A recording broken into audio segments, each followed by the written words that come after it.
Have you ever wondered how a conflict happening thousands of miles away can suddenly start hitting your wallet? Well, today we're breaking down a really detailed analysis that connects a naval blockade in the Middle East directly to the prices you pay every day. Yeah, we've all been feeling that pinch at the gas station, right? Or when you're at the grocery store. But how exactly is all of that connected to a standoff halfway across the world?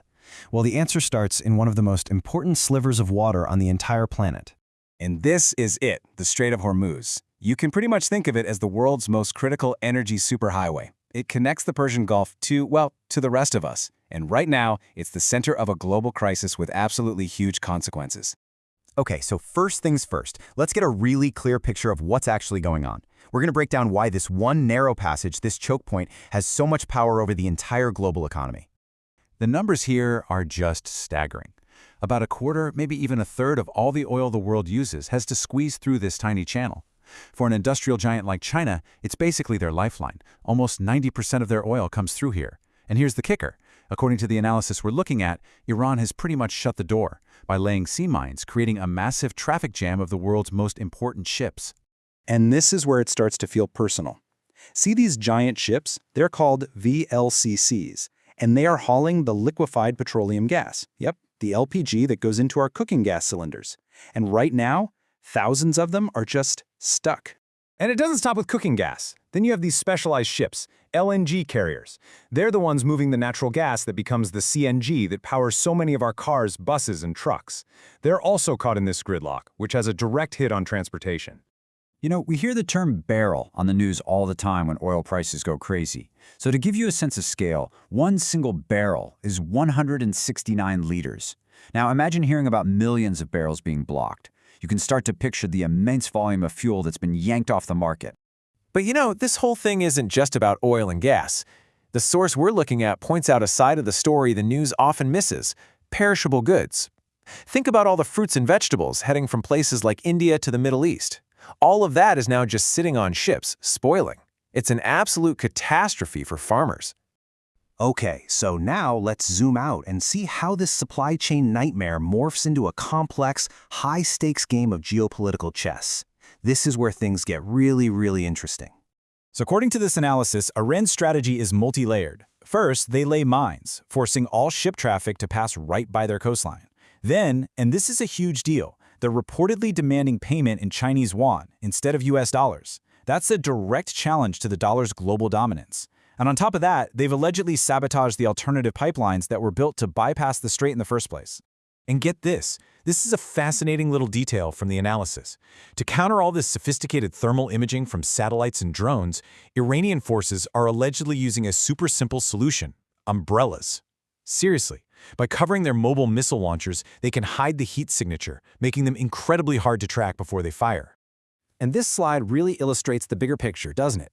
It's not just Iran versus its neighbors. The source presents this as a conflict between two major blocs. You've got Iran, backed by the strategic muscle of China and Russia, going up against the United States and its allies in the region, including Israel and the Gulf Arab states.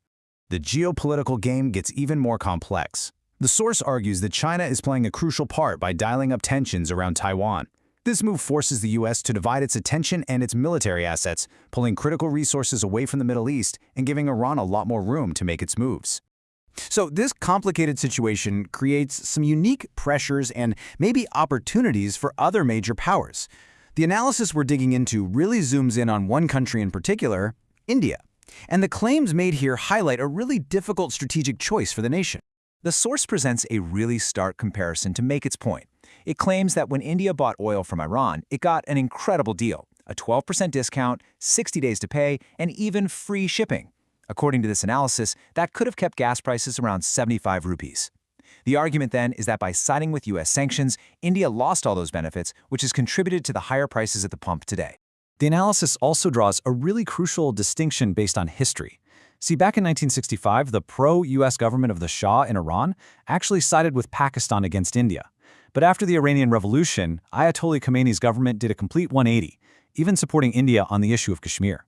So the source's argument is that the type of government in Iran, not the country itself, is what really determines its relationship with India. Now let's talk about the tech factor for a second. China isn't just a political ally here, it's providing critical technology. Its Beidou navigation system with 34 satellites gives Iran's missile systems a highly accurate targeting capability that is completely independent of the American-controlled GPS. And to highlight a potential weakness, the source immediately draws a sharp contrast with India's own regional navigation system, Navik. It states that of the 7 satellites originally planned, only 4 are fully operational. This comparison is central to the source's argument about India's strategic preparedness. And all of that brings us to the final section, where the source shifts gears from just analyzing the situation to making a direct and frankly pretty startling conclusion. This is the ultimate takeaway from its perspective. The source basically looks at the global chessboard and declares this a perfect moment for India. The argument is that America is totally overextended, Pakistan is weakened by its own internal crises, and even China is distracted by Taiwan and its own urgent energy security issues. And this brings us to the final and most powerful message of the source material, which we are showing here as a direct quote. The analysis concludes with an explicit call for military action, arguing this unique situation presents an opportunity that won't last. The source's final words are, "This is the right time. Attack. Bring back Pakistan-occupied Kashmir. This chance will not come again." So, we leave you with a final thought, turning that source's bold assertion into a question for all of us to consider. Does a moment of global chaos really create a strategic opportunity for one nation? Or does acting on it risk pulling everyone into a much larger, more dangerous conflict? That is the complex reality simmering just beneath the headlines.